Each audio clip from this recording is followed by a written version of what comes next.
seryoso ka, nalubuhan na ako eh. Ay, kasi hindi ko seryoso. Dalang-dala na ako dyan nun eh. Eh, yung mga sinasabi mo kayo, tinatamaan ako doon eh. Ano mo kuya, kaya wala ko kuya.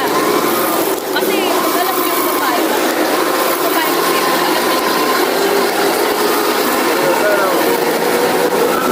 Ano kasi natalala ako ma'am, yung seryoso ko doon dahil sa nililigawan ko. Nagpakilala ko doon sa nanay niya kasi dinalit niya yung trabaho ko.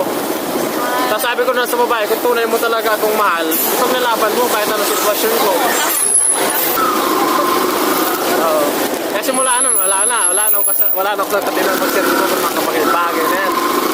hindi ka nagmahal. Hindi na. Mahal lang ang bilihin. Ayan.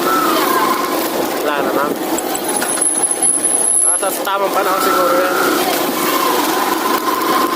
Ang sabi kasi nila ma'am, ang pag-ibig daw, inaano lang, hindi daw inaanap.